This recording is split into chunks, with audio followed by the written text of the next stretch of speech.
Oh my goodness gracious, Scorekeepers, we are back. It is time for another episode of The Score where we talk about arts and culture through our Black queer lens. As always, I am your co-host, Rocky Jones, and I'm here with my two amazing co-hosts. First, the luminous, the beautiful, the exquisitely moisturized Paige Reynolds. Hello, Paige. How are you? Here. You're I'm trying to here. stay warm and cozy. Okay. It's frigid. It's It is very frigid. I'm cold not here in even gonna Minnesota. lie. Yes. I was gonna be like, I'm great. And then I felt the draft from the window. And Well, you know what is great, and we did not mention this last time because we were all sad last time. But it's our favorite time of the year. It's Sagittarius season. So happy Sagittarius season, everybody, and happy belated to you.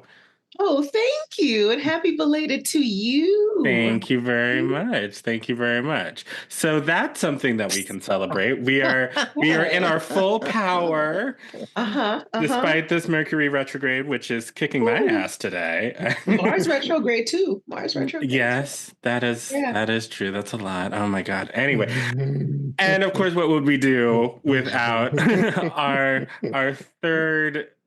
I was gonna say our third leg, but that's not right. Our Third third. wheel? That's also not right. All right. Maybe Um, just our third. our third musketeer. Yes, There we yes. A go. novel written by somebody black. There we go. Yes. I was just gonna say a novel There written you by go. And of course, I'm talking about the incredible Dr. Lee Bynum. Hello, Dr. Lee Bynum. Hello, America. Actually, I take that back. Hello, Canada.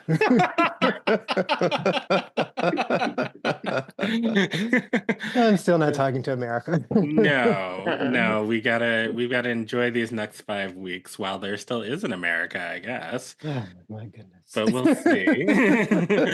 We'll see. It'll be Muskistan on January 20th. Yeah, sit with that. But I don't want to talk about that. Gracias. You're welcome. You're welcome. There's so much going on that we have not covered in quite some time, especially when it comes to arts and culture, which is supposed to be our bag. Right. There's a lot that's been happening. Do we need to jump into the Wicked discourse? I mean, only to say the press tour was bizarre. I haven't seen it yet. Also, I'll say that I haven't seen the movie yet. I haven't either, and I won't be able to have any kind of realistic conversation about it until a couple of weeks into it's on streaming, because I'm definitely not coming out of my pocket to pay for a 2-part version of a 1-part thing. Like I'm already not happy about that little moment of capitalism. I don't. Oh God, people are going to be so mad when I say this. I listened to the soundtrack from the movie, and I don't know if I thought people sounded good. Right? I just don't know if I think I thought they sounded good, and maybe I'll just leave it there. Kristen Chenoweth and Idina Menzel are incredibly idiosyncratic singers, Yes. right? They have very unique voices, very specific voices, very charactery voices that make a lot of sense in the context of like that kind of fantastical show. And I don't know if Frickin' Frack were giving me the same. Oh, not freaking frack. Yes, freaking frack. I really don't. I don't know if I was getting what I needed to get from them. And I guess I'll leave that. I'll leave that there. You know, I know that I am famous on this show for not liking fiction, and that still stands. But what I like even less than fiction are most modern musicals. With that style of singing and the instrumentation that goes like that. And I cannot. And It now has to I'm be going to exceptionally good. belt. It's all so cheesy and it all just sounds so poppy and Mhm. sweet.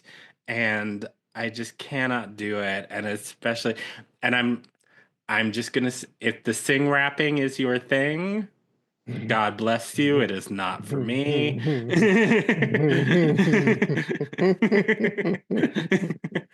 So I personally could not be less interested in Wicked. There are just things that are just not for me, Hmm. and that's okay. If it's Hmm. for you and you love it, go for it. And on my birthday, we were thinking, my husband and I were thinking about, what to do. And just this year, all the holidays, or because this time of the year is just always crazy because it's like his birthday, a week later it's Thanksgiving, a couple days later it's my birthday, a couple weeks later it's Christmas and it's New Year's. And it's just this time of year, it's just like getting shot out of a cannon. But especially so like with all of like the losses and the craziness of this year and like it's like a whole lot of firsts. And so we were just sort of thinking about like what's a low key thing that we can do like to celebrate, my birthday this year. And I was like, maybe let's go see Wicked and see what all the fuss is about. And then when I saw it was 2 hours and 40 minutes, baby, no, no. Whoa, whoa, whoa, whoa, whoa, No, whoa, no, no, whoa, no, no, no, whoa, whoa, whoa, whoa, no. whoa, whoa, whoa, whoa, Yes. whoa, Yes, Mhm. part one. So they couldn't whoa. they couldn't get it all done in 2 hours and 40 minutes. And they're only adapting the first act of the musical. How So long is the musical? the musical itself is probably 2 hours and 40 minutes with the intermission. Mm-hmm. So they found another 100 minutes of something to add to this first half of the film. And again, like, okay, I'm gonna go ahead and say it. I've Oh seen no. Cynthia Erivo I know what you're gonna once. say. Say it. Say It was it. she It's was in Sagittarius season. she Now was be in careful because that Mercury retrograde is Mercury and a all the thing. planets can do whatever they want to do, and it's not going to change any way, shape, or form what I'm going to say. Okay. Um, Okay. I saw her in The Color Purple on Broadway opposite my favorite singer, Miss Jennifer Hudson. And they could have flipped those roles as far as I was concerned. Like I didn't see it. I didn't get it. It wasn't for me. I was not the designated audience for that particular performance, and it was a kind of vocal performance that made me not excited to hear her again because I didn't understand her vocal choices, right? Like they a lot of them felt disconnected from the character. Um, and then every time Jennifer Hudson would sing, it was great. So yeah, yeah, I don't need it. Ooh, Oprah's gonna come get you. But you know what? Oprah and I also have a conversation that we need to have about the second movie version of The Color Purple because there were a couple of choices in that I didn't agree with either. And I wanted somebody to tell it to. Mm. And Damien didn't really care. So, Oprah, if you're listening, Directly, if you're listening, ma'am. Come on the right? show. Come on the show. We've got our social set up now. You can find us, Oprah. You know where we are. Yes. Bring Gail, bring Stedman, bring them all. Whoever, bring them all. Bring them all. My bone to pick with Oprah is non-arts related, but so Well, we can have her on for a two-parter. yes. We have things to talk about.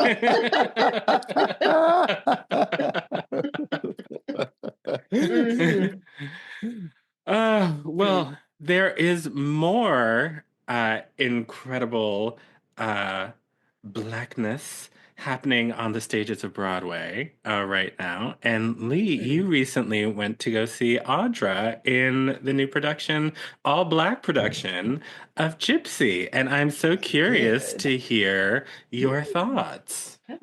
Well, while we're on the subject of seeing Black people, maybe in places we don't expect to see them in, I was able to catch the revival of the musical Gypsy, which is one of my all-time favorites. I will agree with you, Rocky, that a lot of these newer musicals it's just not my thing whatsoever. And Gypsy actually is very much my thing. It's a 1959 musical that was written by Julie Stein, who wrote the score, Stephen Sondheim, who wrote the lyrics, and Arthur Lawrence, who wrote the libretto. And it is based on a memoir by a person named Gypsy Rose Lee, who is a very famous ecdesiast from the 50s and 60s. And her memoir called Wait, Gypsy. wait, what was that word? She's a stripper. Oh, okay.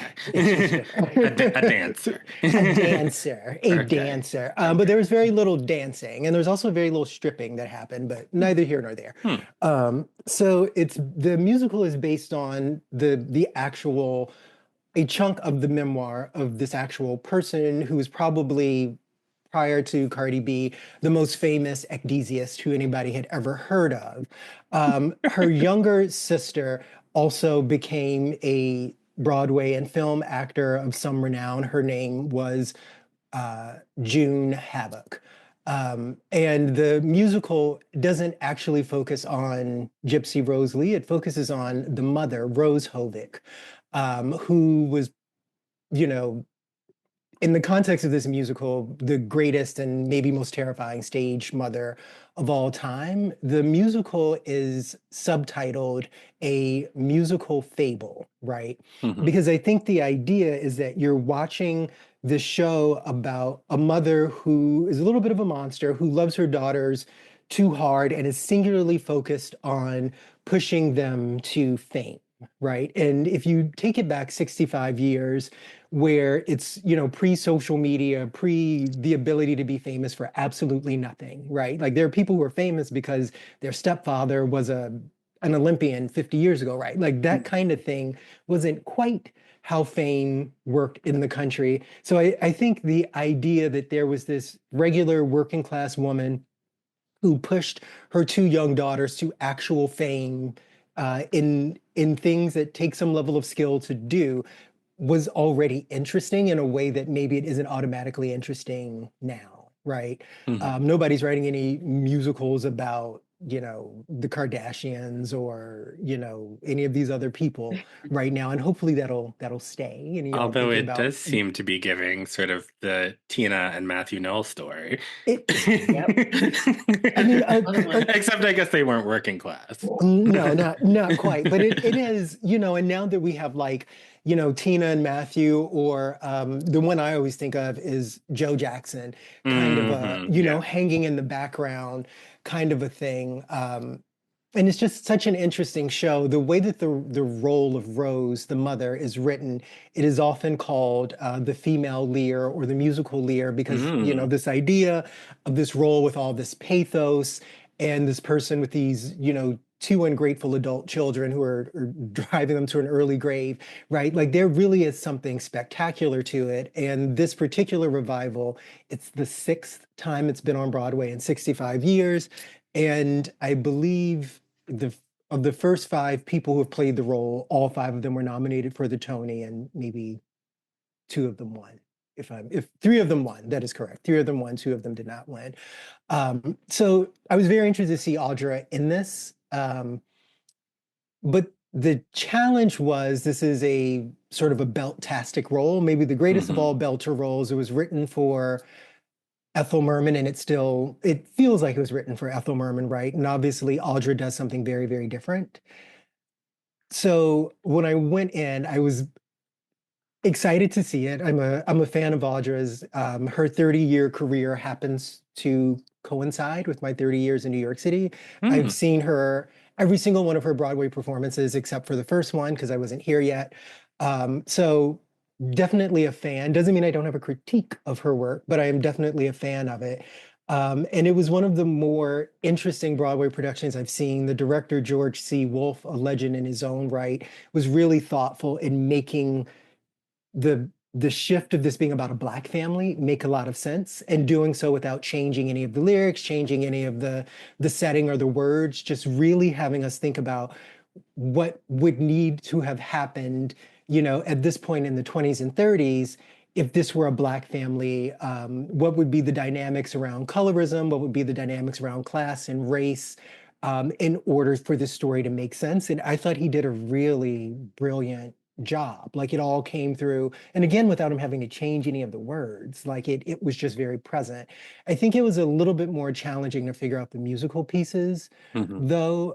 The score is written in a certain way, and while musical theater allows you to make a lot of changes, in terms of tempi and keys and even placement of songs, to make shows make sense, I don't know that they did that enough with this really to get it there. So, while Audra is giving one of the better acted musical theater performances I remember seeing, like, she does really fantastic work.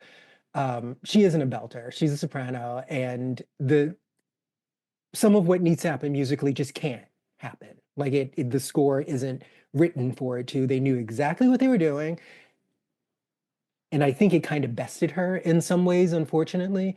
That said, it's still absolutely worth seeing. Joy Woods, who plays the the Gypsy Rosalie in question, is pretty phenomenal in the role, as is kind of every other performer, and it's just really, really thoughtfully directed. And I know that saying a show is really well directed, as opposed to saying, like, oh my God, you're gonna love how it's sung, may not bring people to come up off of $250 to see a Broadway show.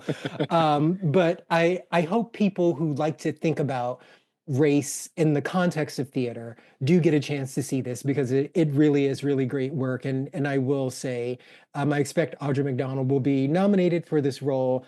I don't know if she'll win. Nicole Scherzinger is in Mhm. a revival of Sunset Boulevard. Right, and people are really seeming to like that, although I Mhm. heard that she might be over there with Trump and them. So I don't know if that turns into a Tony, That was but the whole thing, and the white gays were not were yeah, not having I am sure it. they're not having it, and the black queers over here, I don't know if we're having it either. So maybe But Audra will pick up that seventh Tony. But either way, it was super interesting. And I think the last thing I'll say about it was, from the standpoint of having done a lot of musical theater myself, I think there is something abjectly terrifying to being in a role where you feel like your instrument, it's not just sitting in the sweet spot of the role, right? Where you Mhm. can just like make everything happen with your larynx, especially if you are a person who's accustomed to being able to do that. I just think there's Mhm. something abjectly terrifying and Mhm. uncomfortable about that. And the fact that that might have been the case for Audra, and as an audience member, you never felt it. I think there's a real testament to her skills, Mhm. and the fact that she is the most accomplished theater performer in the history of our country. And it was great to be able to see her in this context, and still handling a role that I think most people would say just didn't suit her in quite the way it could have. Um, Sidebar, to my knowledge, there have only other been two major productions where they've cast a Black woman in the role, which makes sense because this is based on a true story, and the Mhm. woman in question was white. But I did get to see the great Leslie Uggams in this role about 10 years ago. Um, and she was absolutely spectacular. She had no issues with the singing, no issues with the music. And I remember thinking then, if the world were more just, somebody would have moved that production to Broadway because it was so compelling. So I just kind of wanted to throw that out there because I've been thinking it since like 2014. Ah, well, thank you for your review. My pleasure. Yeah, it's I want to see things like this, and it's Mhm. like what you're saying about the it's expensive to Hmm. see Broadway productions, but for legends like Audra, who is like just so accomplished, I have to like hold that in mind too. Mhm.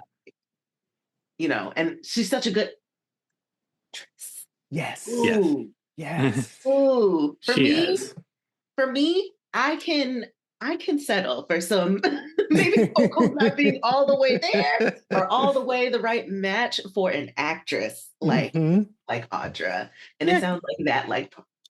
because you can Okay. definitely act your way through some, Oh, absolutely. hinky notes and whatnot, and Yeah. it is a testament to her skill because I think all of us are performers, and I think we've all had that experience of, you know, you're trying to do something, and then all of a sudden it's like, oh, this is not for me. But I'm here. But I'm here. In the middle of the rehearsal process. And the Sasha Fierce needs to come out because all these people are sitting here looking at me.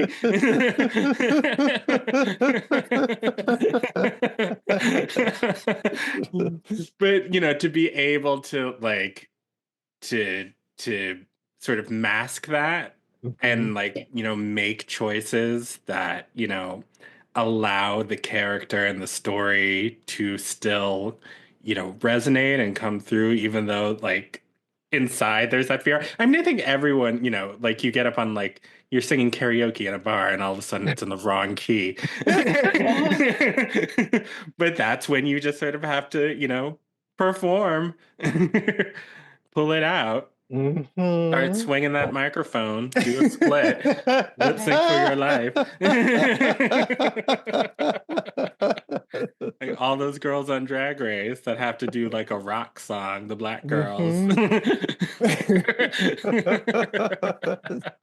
Or the dancers who get stuck with the ballad in the lip sync for their lives. And I love those moments. I love those moments too. Pirouette is not going to get you out of this. What you going to do now? Little Kenya Michaels. The number of times Damien and I reference that moment, bless her heart, because she was like, I don't know what Aretha Franklin is singing about in the song, and I have to hope you don't either, and just started twirling and spinning. I'm just going to do some ballet. I'm going to do some jazz and some tap.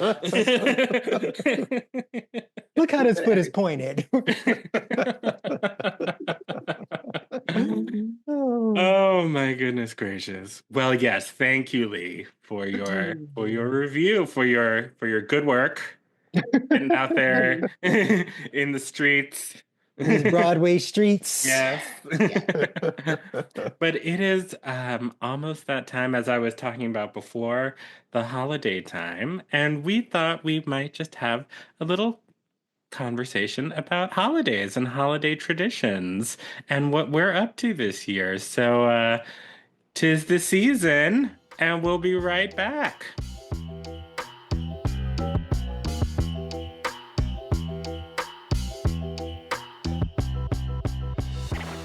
All right, and we are back. So I think it's an interesting moment to be a human on Earth right now at the end of 2024, but especially to be a Black human in the United States of America, because so much is going on, but we are also sort of expected to slow down. And all of these various holidays that, some resonate, some don't.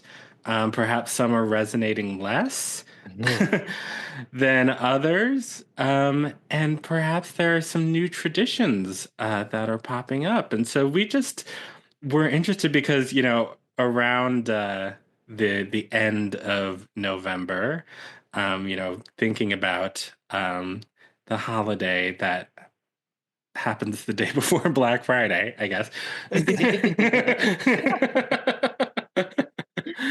And what we were doing, and Lee, you said quite adamantly that you were not celebrating that day. Yeah. And so, yeah, I'm just curious, what went into the thinking and the decision behind that? I actually haven't. I've never been much of a Thanksgiving person. Mm-hmm. And I I have a thing about made up holidays. And yes, I know all of them are made up, but I have a thing about the ones that are like really made up, right? The ones that I feel like are designed to give cover to a society about a thing, right? Mhm. And I feel like the lore around Thanksgiving is so clearly fictive, it's gross. It's Yeah. crazy. It's really It's wild. actually crazy. Actually crazy, right? And it's like, you know, this and George Washington chopping down that cherry tree, like we know good and damn well that like that, whatever that story is about, you know, the pilgrims coming over here to create all the confusion that they were coming over here to create, and then getting here and creating their confusion and passing out their smallpox blankets, and then you know, but at that night, everybody like came together and we broke bread and like we stopped our war or like whatever. No, I'm just No, that's not a thing. it's not a thing. That's not what was happening. And I can't. I've had a hard time bringing myself to participating in that for years. But I really think in the last couple, the ways the conversations around people coming to the US to seek asylum for whatever reason have shifted. This idea that we're supposed to celebrate something as being a part of like a foundational story of who we are that runs so counter to how people treat immigrants right now. It's like, y'all also don't celebrate Thanksgiving. Like Right. you couldn't possibly be celebrating Thanksgiving knowing what the story is around what it is and what it looks like, how we treat folks who are coming here who need that same spirit of being welcomed and understanding that there's a place you can go if you are being terrorized where you are. Like all of that, you can't possibly mean that and then think and speak and vote in the ways that a lot of people do in this country. So no, I'm not whatever holiday they're celebrating is clearly against what I believe. So I don't celebrate that. Absolutely. And just this idea True. that it's all about gratitude, right? You know, what does everyone say Yeah. around the thing? Like, thanks Where did for that this come from? food. But where did the food come from? Right. Who slaughtered the turkey? Who Mm-hmm. picked the produce Mm-hmm. and the grain Mm-hmm. for the bread? Mm-hmm. Who And did then all of loaded the that? truck and then And then drove the drove truck the cross truck, country and then unloaded it at the supermarket and stocked the then shelves, stocked and the shelves. rang you up at the cashier, at the cash register. Or who is on the other end of Amazon.com, you know, receiving your orders and then placing it into those lovely boxes, shipping it to your home. Like, who do you think does that work? Right? Who's doing that? Doesn't sound like gratitude to me. Really When you Mm. doesn't. go into a voting booth and Mhm. voting against their interests and yours. Ingratitude. That's what it sounds like. On Mm-mm. Thanksgiving, if they want to switch the name up, then maybe I want to start celebrating. I don't want to do that right now. Like I just really don't want to do it No. right Mm-mm. now. Mhm. Mm-mm. Just with the narratives that need to be corrected at this point about immigration, what it actually is in this country. We don't even often get to the fact that a lot of those folks are indigenous to here anyway. Like Mhm. we made up that little border right there. Like so like it's just we got it fucked up in so many ways. And like Thanksgiving just often feels like a concentration of that. I'm not interested in celebrating any of it, in pretending that this is some place where we treat people seeking refuge really well and that we are just gracious and welcoming, invite everybody to the table and we break bread together. And I'm not going to pretend it's that. I'm not going to pretend that there was we were trying to be peaceful with Native Americans. We were trying to not steal their land. And like, I'm not interested in any of that at this point. Like, I would rather just not celebrate it or use it as a day of actively learning about Indigenous peoples, honoring Indigenous peoples, a day of truth telling, a day of mourning. Yeah, the lie is just so so what it wasn't even. I remember, okay, there's an excellent podcast, Before We Were White. I think I've probably mentioned it on here before. They have an episode about the actual Thanksgiving dinner. It wasn't even like a bunch of pilgrims. Like, that was maybe like a small portion of like the settlers that were there at the table. It was like just regular old European merchants and criminals and like people who a lot of the worst whites came over here, actually. Like, we being for real. So it was some of them folk. It was some of the people who were just in the area because they were merchants. They were selling shit. They were trading shit. They were like, it wasn't just a bunch of, just religious, well-meaning, pious seekers. Christian, just right, well-meaning, pious, holy, humble Christians. That was not what it was. No, don't get me wrong. I mean, I did go. I had some turkey. I had some stuffing. I did. I did. But for me, it was just an excuse to just kind of hang out, But yeah, no. When you really sit down and just sort of think about it, and you think about just sort of this great lie, all these lies that Americans love to tell themselves about themselves that they don't live up to in any way. I just feel like Thanksgiving is just one of the days, the holidays that just embodies just the hypocrisy of like the American story. It's amazing. And the fact that like nobody sits around and really, well, not nobody, but like so many people just don't sit around and like think about just how bloody and crazy and just ahistorical and nonsensical it all is. And maybe people just aren't thinking about it. Maybe it's just sort of like, oh, it's just an excuse to hang out with my family and eat turkey, like I just said. But like, it's staggering, right?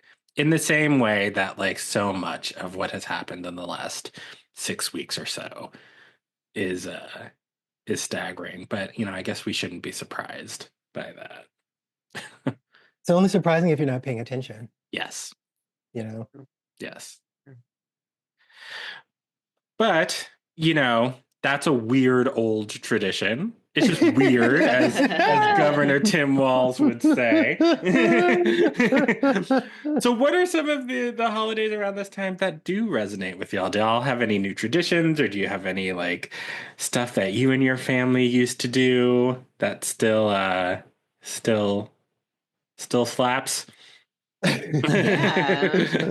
I've been thinking about this. I do like observing the solstice. I'm not big on Christmas because I'm not Christian, and the exchange of presents under late stage capitalism and the way that we do it is just, yeah, I don't know. Not into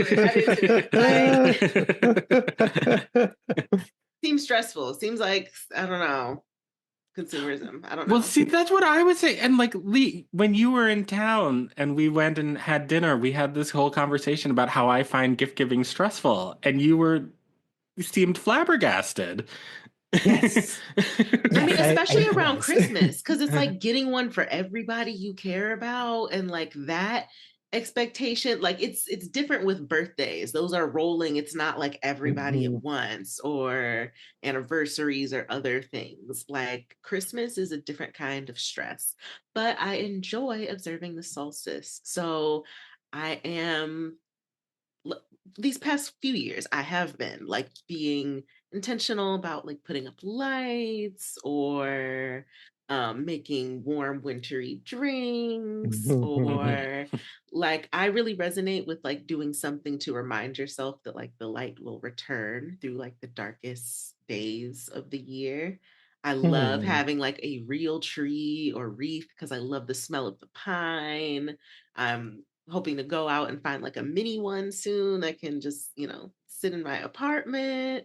So that aspect I'm embracing, like moving with the seasons, with the cosmos, also being maybe a little slower, embracing rest. I haven't been putting as much on my schedule. I've been succeeding with not putting as much on my schedule. So yeah, that's what I am resonating with this time of year. And then for New Year's, celebrating Haitian Independence Day. I have been really into observing that on January 1st. I'm here for it. Why can't we hibernate like the rest of the mammals?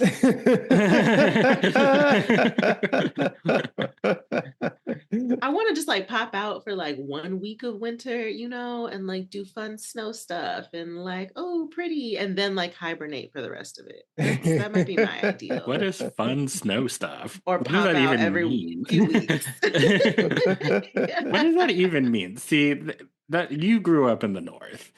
Show you, yep. Fun snow stuff. Yep. I'm one of those people who's going to tell you, "Ooh, you just don't have the right gear."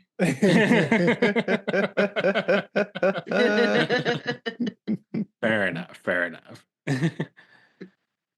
I am a big Christmas person. I like Christmas a lot. I like Christmas a lot as this very interesting moment where the whole country is participating in a season in a way that doesn't feel like it happens kind of at any other point, right? Like everybody is in agreement that like there is a genre of music and a type of decoration and a flavor profile that we are all participating in. And I'm like, this is kind of interesting, especially because maybe it's also because it's not an American holiday, and a lot of American holidays like specifically don't resonate because they feel especially fake, and not in the Kwanzaa way, but like in a way that's like, why did y'all make this up? Nobody here believes this, right? So like Christmas to me, I think it was also maybe the only holiday we celebrated growing up. And because we didn't really do like a lot for birthdays. And I think it was because there was a concentration of birthdays in our family. My parents had the same birthday, and my birthday is a week before the twins. So, and then my brother was by himself, very middle child in the middle of the year doing his own thing. But I think because everybody, like nobody really had their own birthday, it never became a big thing to celebrate. But Christmas and giving gifts and listening to music and, seeing a lot of family from all over the world, like always felt very, very big and significant. And that still very much does to me. Like the season of like December through the end of the month, I really love it and tend to do all of those things. I celebrate Boxing Day, right? Like I tend to really go along with that. And the pip, one pip, cheerio. Hey, and the one tradition Damien and I have managed to implement successfully is a New Year's Eve tradition. We both were like going out people on New Year's Eve, and we used to really like to go out and really, yeah, and be in it and blah blah blah blah. Oh God! And then a thing happened, and I think it was called turning 30. And I really did not want to do it. Like I did not want to do it again. And Damien was like, well, I guess we could just like get some champagne and, watch stuff that we like on TV. And maybe there's a thing that goes with that's the one. That's the I'm one. like, oh, so let's get a little piece of caviar, and get us some champagne and watch some Absolutely Fabulous and some Golden Girls and some Living Single, and just have a queer old time celebrating the end of whatever horrible year we're celebrating ending and looking forward to something more positive the following year. So that tends to be the big tradition that we manage to stand by. And I will toss this out there. There's nothing like 80s sitcoms. Like there's just nothing like them. On New Some of y'all Year's. don't know because not all y'all were born in the 80s. Not naming names or anything, but. Ooh. Well, Well. I was gonna say I wouldn't know nothing about that.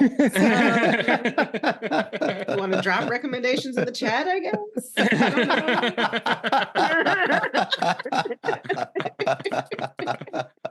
don't know. Oh gosh, you young millennial.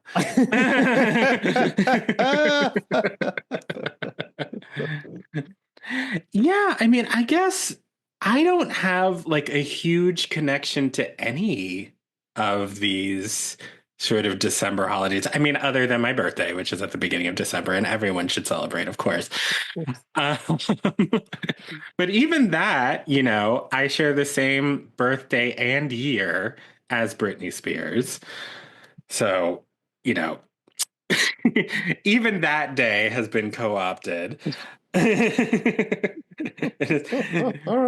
when my mom got my chart done when I was born, and she was like, "Oh, there's some placement or whatever, some aspect that means that you're going to be a big celebrity." And like later on, I was like, "Well, correct," but for someone else, for someone else who was born a few hours later than I was. But that's fine. But yeah, no, my parents divorced when I was very young, and my sister's 15 years older than me, so she was out of the house when I was like 3. So, we did Christmas, we put up a Christmas tree or whatever. But we didn't really like have like those big family together I moments with see. like extended family coming in and the snow, and Northern Virginia, like the snow rarely fell on Christmas Day. So it was just kind of like a day to, exchange presents, but also be like a little bit stressed out even as a kid, because like, you know, one parent would get me on Thanksgiving and the other parent would get me on Christmas, and the next year it would switch. So, I'd be like at Christmas, having Christmas at my dad's house, wondering what my mom was doing and if she was okay and like that. So it was also like kind of stressful. So I took that into sort of adulthood. What wasn't stressful, were the Kwanzaa celebrations that we would have, because that was a moment where we would go over to my Uncle Damani and Aunt Ife's house, and like so basically my parents, their whole group from Howard, stayed really close, throughout their whole adulthood and still. Um, and even, like, when my dad married my stepmom, she was sort of brought into the group and whatnot. And so that was the time when it was like, okay, it's time to go over to the Keens and like for their Kwanzaa celebration. And for one of the nights they would come and like there'd be, mac and cheese and greens and all the stuff that you would want to eat at the Kwanzaa celebration. And like, we'd just be able to hang out, and it was super just fun, and to get to see like my play cousins that I didn't get to see all that much over the course of the year, and to like, just play and have fun. And then of course, to do all the stuff with the candles and the, thinking about whatever principle was that day. Um, but like that was something, that I always really looked forward to. But I will say, in terms of Christmas, I married the protagonist of a Hallmark movie. And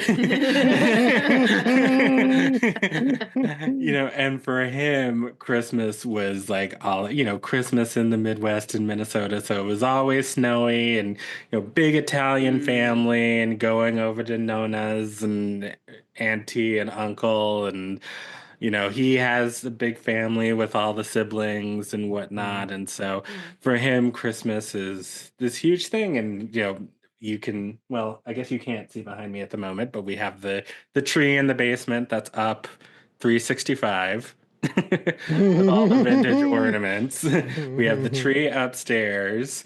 We have another smaller Santa tree. And so like this time of year, like when when we first got together, I was just kind of like a Grinch about it all, just like, "Oh, I don't decorate the tree. Who cares? Blah, blah, blah, blah, blah, blah."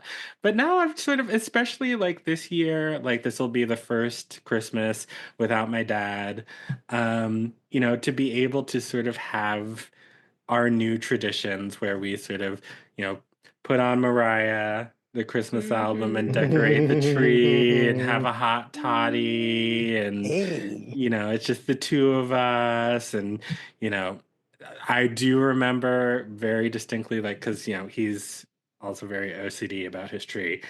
And so for the first few years of our relationship, it was just I would take the ornament out of the box and hand it to him, and he would choose where on the tree it would go. And I knew that he loved me when he was like, "Why don't you put this one on the tree?" And I was like, "Really? Oh my, what?" And he was like, "Well, where would you put it?" And I was like, "You."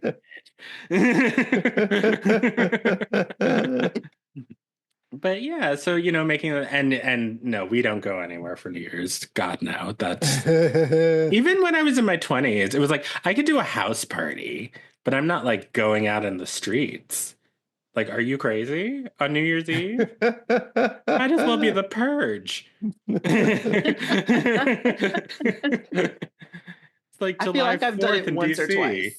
Yeah. Maybe once or twice, but like, yeah, no. For very specific kind of spaces. One was like a dance party for queer women of color or something like that for New Year's Eve. Great, fun, good time. But a wider, less curated audience just out here in the street? No. Like going to like a club? Spending like $500 to get into a club? Hell no. Girl. Absolutely not. There are snacks at home. There's little Crown Royal cocktail things at home. There are soft blankets at home.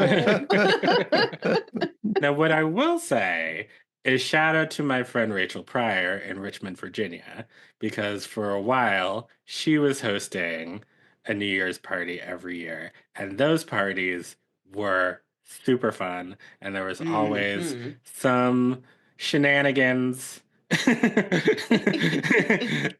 happened that kicked us off into the new year on a fun, funny, dramatic, weird note that I always appreciated. So shout out to you, Richie.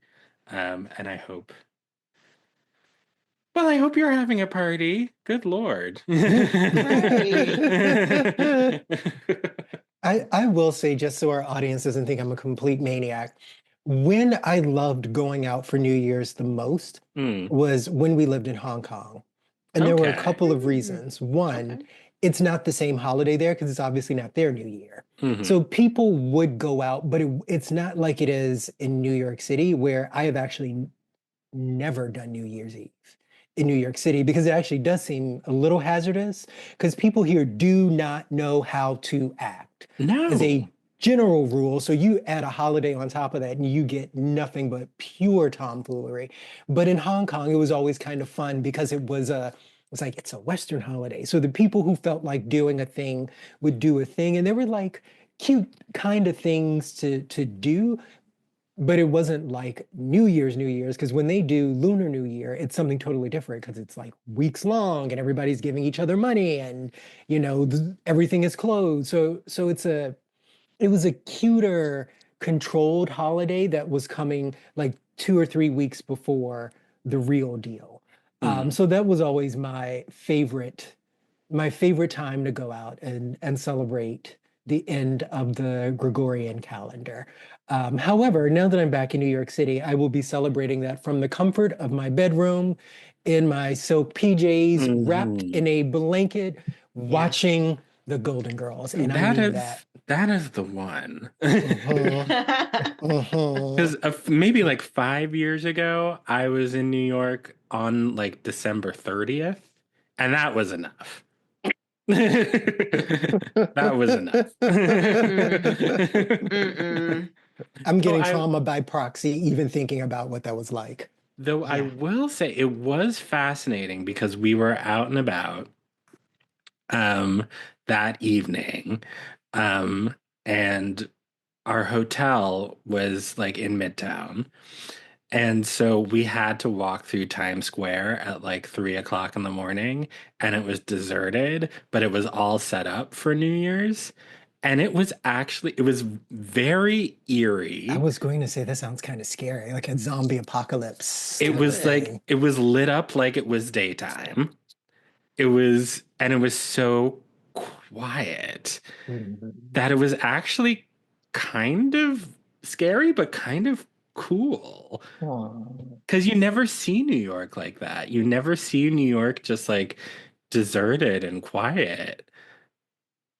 Quiet New York is scary New York. I mean, I've only seen it a couple of times, and it scared the hot hell out of me every time I've been somewhere. Well, when we were there for the eclipse, it was got really quiet. Gosh. And everyone just sort of stopped. Yeah, it's like you could just hear the cars that were still going. And that had me like, oh, hold on. This is giving like sci-fi. Yeah, no, very a quiet like, place. Very, yeah. Alien invasion. And then of course we're by the fountain at Lincoln Center, so somebody decided to start singing opera, and it was just sort of like okay, thank you, sir. Oh, my people. Yeah. I was like, I am buying art school. Okay. Yeah. That's what we need right now. That's what we need. Well, whatever you all are or are not celebrating this time of year, I hope you all have a great time doing it or not doing it.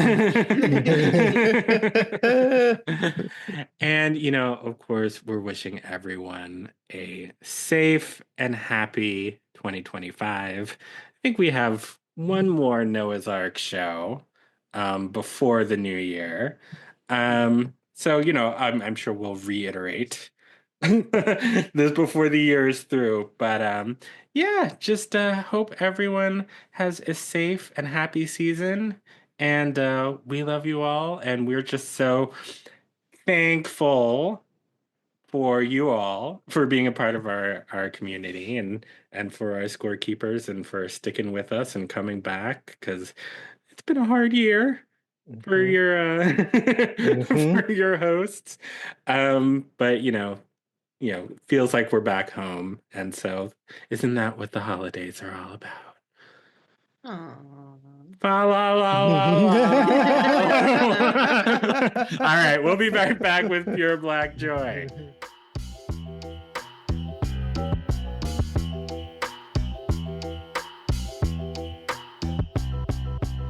Okay, and we are back, and it is time for everybody's favorite segment, where we celebrate all the Black people, places, art, music, food, culture that's making us happy this week. It is, of course, pure Black joy, PB&J, little snack for your soul. And this week, we want to do something a little bit different because we, unfortunately, this week lost one of the great Black artists of our time. And of course, we don't want to celebrate that, but we do want to celebrate her life and her legacy. And of course, I am talking about the incredible, legendary, inspirational poet Nikki Giovanni. And this one, this one made me really sad, y'all. I'm not gonna lie. Um, and I've been watching a lot of clips of her on TikTok, and she was just cool and dope and talented and amazing. And I met her once. Oh, I didn't know that. Very briefly. I was working at Olson's Books and Records in DuPont Circle in Washington, D.C., which no longer exists. But she had just released a book and she came in to sign a bunch of copies. And, she was so nice. She was so just friendly. And, of course, I have a tendency in those moments when I have had the privilege of meeting someone who I'm kind of awestruck by, my fight or flight kicks in, and then I tend to freeze. I think I've told my Noam Chomsky story on here before. Yeah. It wasn't that bad. But I definitely was just like, I think you're really great. And she was like, oh, thank you. And just was so, so nice. And I do think literally probably once a week her poem Allowances pops into my head when I'm about to do something. My ADD, my ADHD kicks in, or my fire signness kicks in, and I'm about to do something that perhaps I should take a second and think about beforehand. I just think about like I don't think you are allowed to kill something just because you are afraid. Um, so yeah, so um, somebody who's had a huge impact on our community and for me personally, my life and my work. I don't know if you all know this about me, but English major. So way back when I did want to be a bit of a poet. um, so yeah, so just pouring one out for Nikki Giovanni.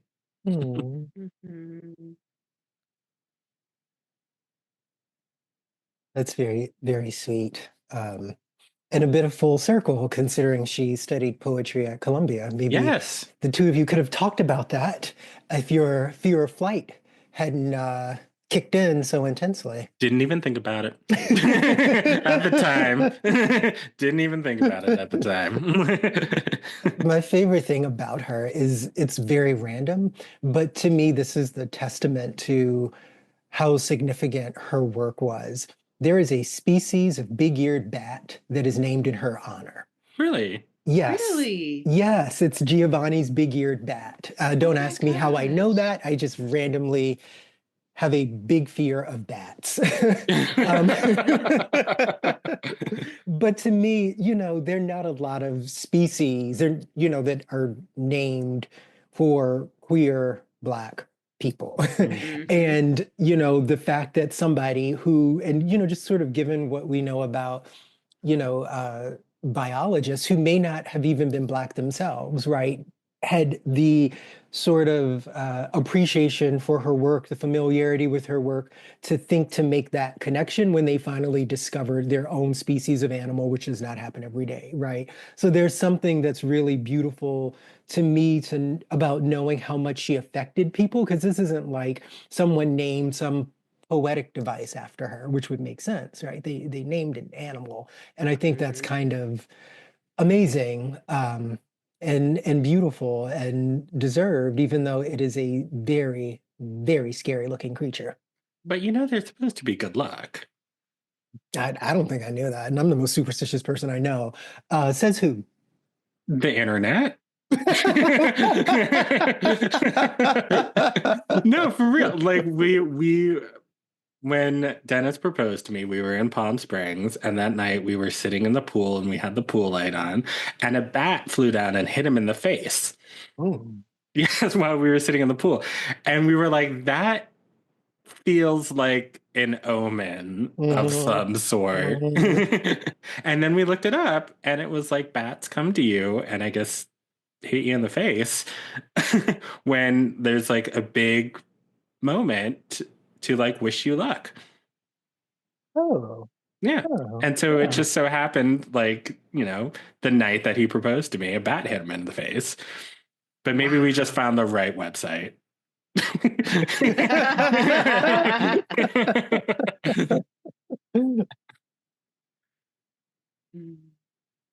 Well, may Nikki Giovanni rest in power. And one of my favorite things about her is that I feel like she embraces younger generations. Absolutely. Rather than being one of the people who like talks down. Mm-hmm. She will forever be a G for addressing Bill Cosby the way she did. She sure did. Forever and ever. Like, I just appreciate the realness and just wisdom, but also youth and humor, and just being able to, I don't know, really listen cross-generationally and like stay curious, and also really have like a love for Black people and empathy that Bill Cosby couldn't, which is what she was calling out. Maybe if you would listen and hush, quit acting like you know everything, Mr. Huxtable. Yeah, I love and appreciation forever. What an ancestor we gained. Yeah, absolutely. Well, rest in power, Nikki Giovanni. And I think that's going to do it for this week. Thank you all so much for joining us and allowing us to be a part of your week. If you like what you heard, please share, review, 5 stars, subscribe. And now we have some social media channels that you can follow. There's not really anything on any of them yet, but there will be soon. So you can follow us on Instagram at the Score Pod. You can follow us on Blue Sky, not that other one, also at the Score Pod. But yeah, come on over. We're gonna have a good time. And if you want to reach out to us, if there are any particular topics you want us to cover or any questions that you have, the Score Podcast 2.0 at gmail.com is where you can reach us. So I think that's it. Did I forget anything? You did not say, do you have any words of wisdom? Do you have any words of wisdom? I do, actually. Oh, okay. During the holidays, instances of drunk driving spike. And I think there are a lot of reasons why substance abuse rates increase during the holidays. So I'm just encouraging everybody to take good care of yourselves. Please make thoughtful decisions. The number of drunk driving accidents that happen during this month are many, many more than other months. And just as a small sidebar, I was reading on the BBC this morning, because I am not reading American news anymore, don't care what's going on, that at the holiday party at Buckingham Palace, one of the chambermaids got a little too drunk and started fighting people. That is literally the most embarrassing thing I've ever read in my life. Make good decisions this holiday season, people. They still have chambermaids? Right. Do you think King Charles cleans his own bathroom? Okay. Fair enough. Fair enough. But that does make me think that, this time of year can be really, really hard for a lot of Really folks. hard. You know, folks who have lost people, folks who are just dealing with life and everything that it throws at us. So, you know, take care of yourselves, do something nice for yourself, treat yourself with love and with kindness, because you deserve it. No matter what you're up to this time of year. And we love you here at The Score. And yeah, have a happy whatever.